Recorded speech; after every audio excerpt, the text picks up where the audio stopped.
Okay, could you tell me what your name is and where you are right now?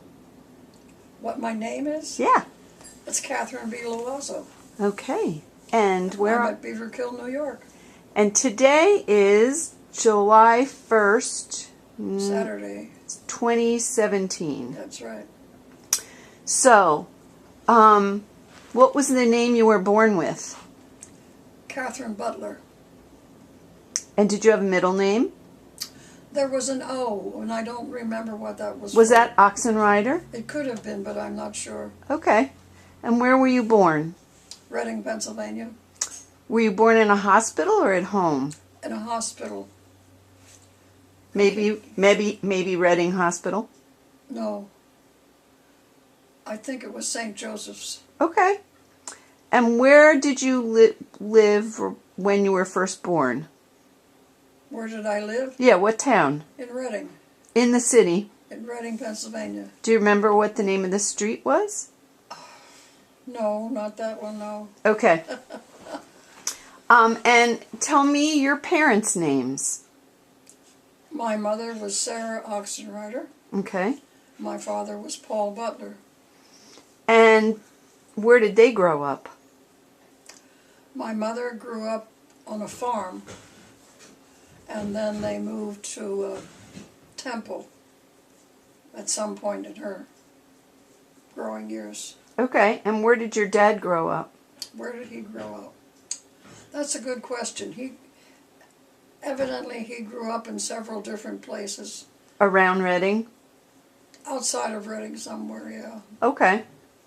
And did you have grandparents that you remembered? Yes, my mother's parents. Tell me about them. Oh, well, my grandmother, as I remember her, was a short, plump lady. She could be very talkative. She enjoyed having her family around her. She had a big round table in the kitchen. She was a good cook. My grandfather was a very quiet man. He didn't say much. His name was John, right? Mm-hmm. John Oxenrider? Mm-hmm. What was her name? Ellen Klein. Oh, right. Yeah.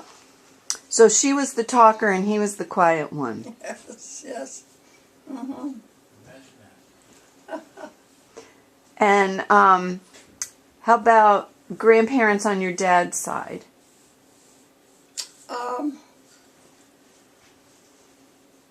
I don't remember them. My father had a picture of his mother, but I never really... That was Elizabeth Necht. Yeah. Okay. So, where did you first go? Oh, and who else was in your family? You had a sibling? My sister, Jean. Okay. And how old was she? Older than you? She was 4 years older than me. Mm-hmm. And tell me about when you first went to school. When I first went to school, I think it was in a country school. By that time you had moved to the country out of Reading? We lived... Where did we live? In a place near a place called Pricetown. Okay. And there was a one-room school that I attended there. And I walked to school. Mm-hmm. Mm-hmm. And was your sister in the same building as you? For 1 year, I think. Then she, because of her age, she had to go to a different school. And that's when we moved back to Reading area, because she would have had to walk 2 miles to get to a school bus stop. Oh. And my father didn't really care for that. So tell me about what it was like to have school in a one-room schoolhouse. It's hard to remember, because I enjoyed reading, so I read a great deal. Whatever we were studying, I read a great deal about. And it was interesting. The older kids were studying other things, and So you'd hear some of what they were talking about. But I really don't remember what all they did. Okay, and do you remember about how many kids there were? No, I don't. Okay. And when you lived, so did you live outside of Reading when you went to the one-room schoolhouse? Did you live on a farm? We lived, I don't know if you call it a farm. My parents got a job as caretakers for some people who owned rare chickens Oh. from other parts of the world. And my mother really did most of the work because she had grown up on a farm. So she took care of these chickens. And there were and she raised regular chickens too for our own family. And my sister and I would get the tremendous job of plucking those chickens when she killed them. Oh, fun. You plucked a lot of chickens in your day? Yes, I did.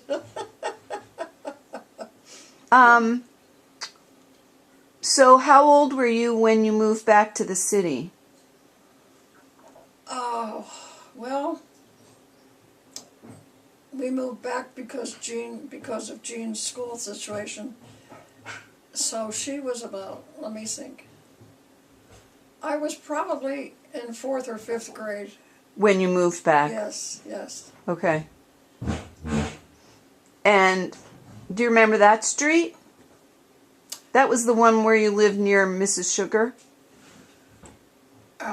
I don't remember that street, no. Okay, we could probably look that up. I remember I made a friend with a girl whose father had a cleaning business. I can't remember her name, but she didn't live far away, and we walked back and forth to school a great deal. And were you still in elementary school by then? Yes. And is that the one on 13th Street that you went to?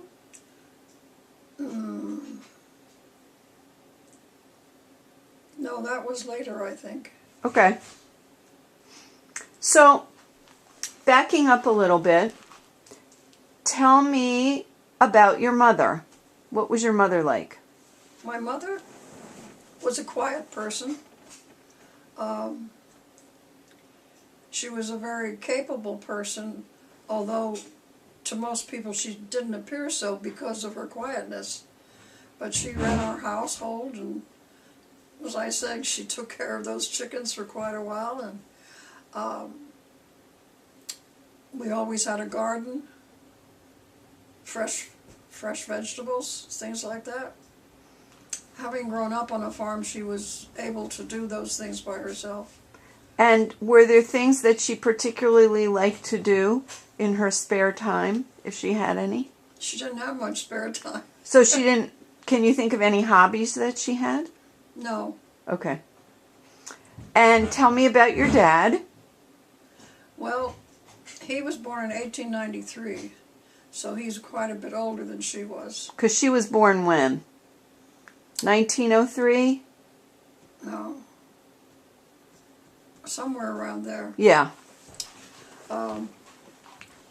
And when I came into his life, he was a, at that time they called them trolley conductors. When they had the electric trolleys, that's where he worked. And then when they did away with the trolleys and had buses, then he drove a bus. Okay. And what did he like to do in his spare time? Music was one of his things. Tell us more about that. Well, he could play the piano by ear. And when he wanted to learn a new song, and I was older, he would buy the sheet music and I would play it because I could read the music. And then that's how he learned it, by ear. Wow. And he also was a part of a quartet that sang, I don't remember who the rest of them were, but they sang for different occasions, etc. He also played sometime in his life in with a group of fellows who had a little orchestra, I guess you'd call it. I think we have a picture of that somewhere. Somewhere. And there's a picture somewhere, I think it's at Matthews, when he was in this quartet that sang. Okay. The little band that they had played at all different kinds of things to earn a little extra money. I understand his father was a piano tuner. So I've been told. That's what I see on the census records. Really? Mm-hmm. So you must get your musical ability from him, and his father must have been musical as well. Probably so, yes. Well, I also had an aunt, my father's sister. Okay. Aunt Kathryn. She was an accomplished classical pianist. Oh. And she's the one who taught me to play the piano. She was your piano teacher? Mm-hmm. She lived in Reading? Mm-hmm. Yes, she did. And did he have other siblings besides Kathryn? Yes, he had a brother, Robert, Okay. who was quite a bit younger. And he became, he worked for an insurance company. And he worked his way up to whatever, I don't know, a different level than just an agent. Mm-hmm. Tell us about your mom's siblings. Oh gosh, A lot of them. I think she had 8 to start with. Tell us about the ones you remember. I don't remember all of them. There was an Uncle Fred. He was one of the younger ones. An Uncle Rich. He was a little older than Fred. She had a sister Clara.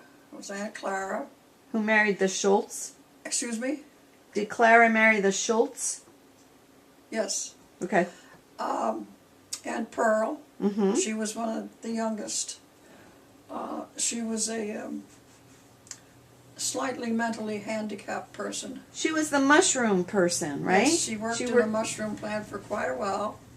And she would come to visit us once in a while. She'd come on the bus, or I'd go get her or something. She was a very, very happy-go-lucky kind of person, because the medication they had her on kept her on a pretty even keel. I remember her being very pleasant. Yes, she was. She always was, yes. A bit of an accent. Okay. And who else? Was there an Elsie? Yes, Aunt Elsie and Uncle Ollie. She was married to The Ruperts. Ruperts, yes. And that was another whole clan of people. You were close to the Ruperts. For some of them, yes. Mm-hmm. Yeah, my cousin Elwood came from that group of family, and he was a very industrious person. And after he came out from the army, he went to school, and he eventually became involved in banking. So tell me about what you liked to study in school when you were younger. Oh, anything to do with reading. I enjoyed history. Didn't care for math too much. And geography. I liked geography. Mm-hmm. And so when did you start learning to play the piano? Gosh, when would that have been? We were back in Reading.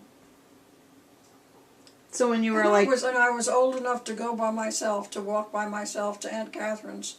So I must have been 12? 10, 11, 12, somewhere around Okay. there. And did you have a piano at home? Yes. Because your father played. An old one, yeah. And what else did you like to do when you were a kid?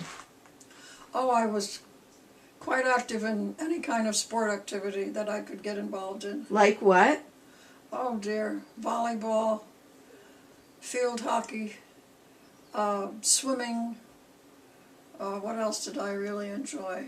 Those were the 3 strong ones. And who was your really good friend growing up? Joan Sugar. Well, she's Joan Sugar now. She was Joan Morrison then. Mm-hmm. Yeah, she lived She lived on a street near where we lived at one time, and that's how I got to know her. What did you do in high school? What did I do in high school? Yeah, like what were you involved with in high school? Obviously sports. Yes, the ones that I mentioned.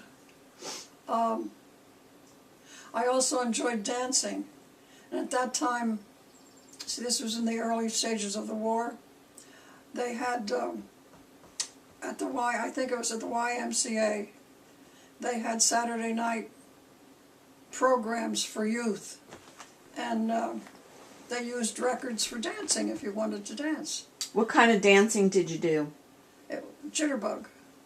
You know what? I forgot to ask you when you were born. 1930. Important question. October 26th. So you were quite young when the war broke out.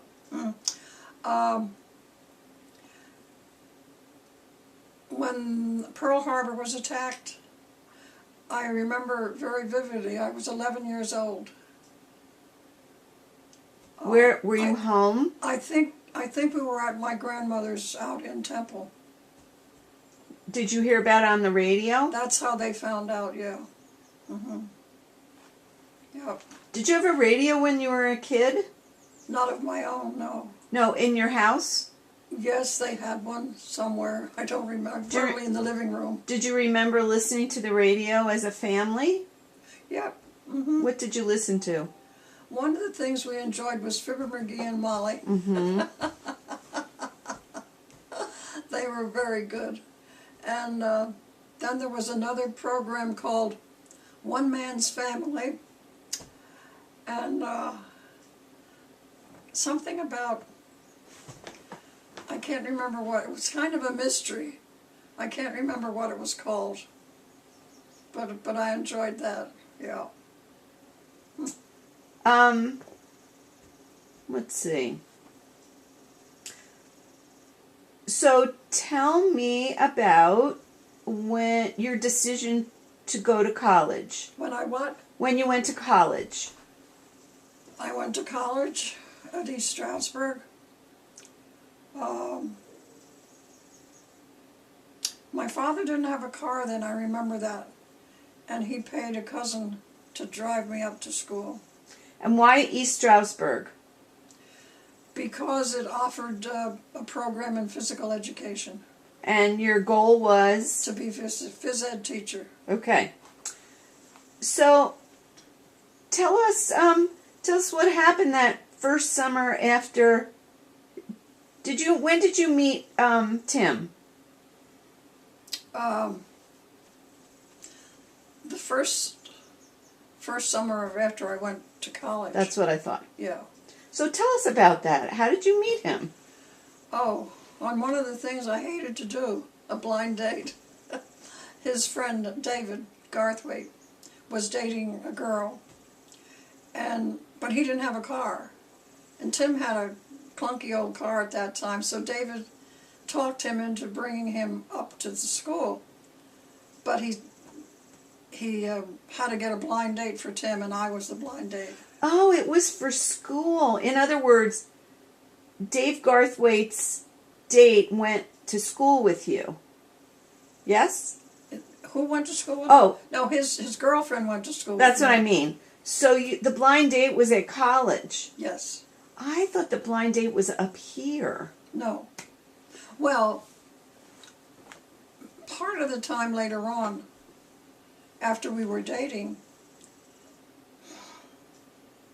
there's a place, it's not here at Beaverkill, it's in the Roscoe area. Now I can't remember the name of it.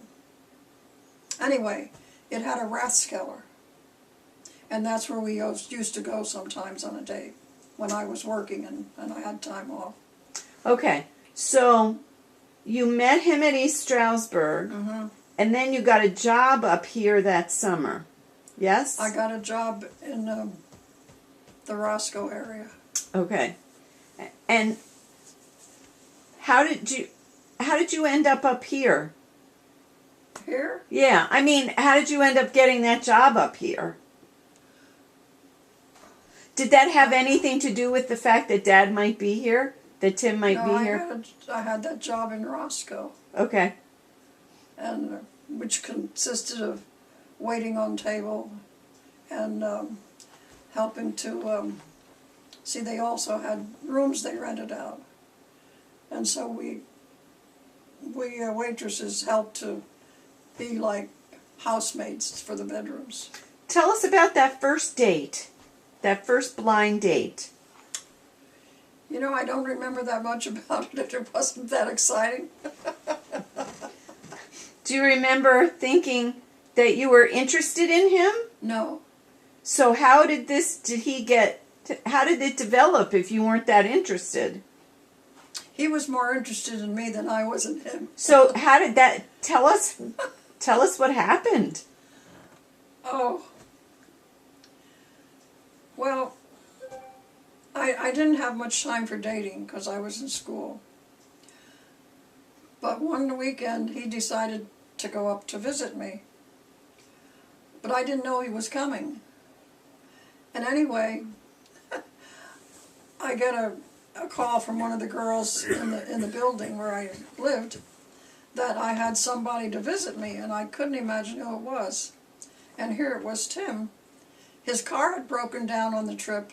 It was pouring rain, and he hitchhiked to where I was living, yeah.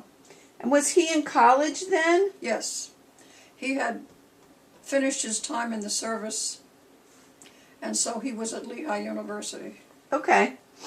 And then you went back to school for your sophomore year? Uh-huh. And then when did you guys decide to get married?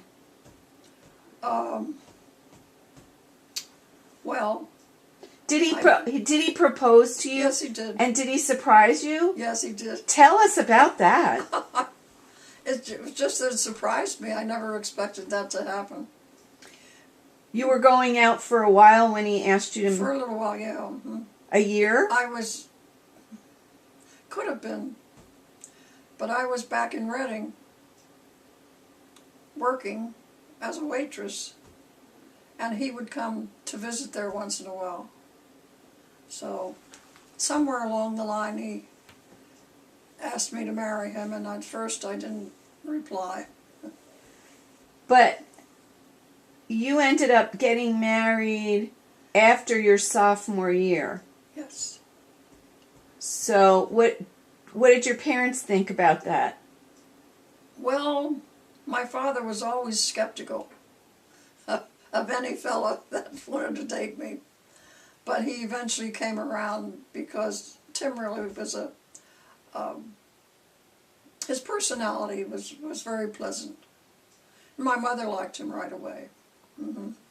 So tell us about your wedding. Well, it was small, and it was in St. Matthew's Lutheran Church in Reading. Joan Morrison was my maid of honor.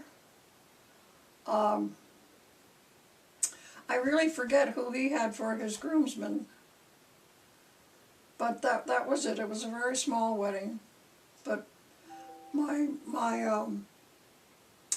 some friends of my mother's put together a little reception for us in the basement of the church, and one of the ladies, I don't remember who, made a cake for us. So it was, as I say, it was small but very pleasant, and it was family and very close friends, so that was fine. His parents came. His brother came. I don't remember if the girls were there or not, to tell you the truth. Okay. So I'm going to stop there.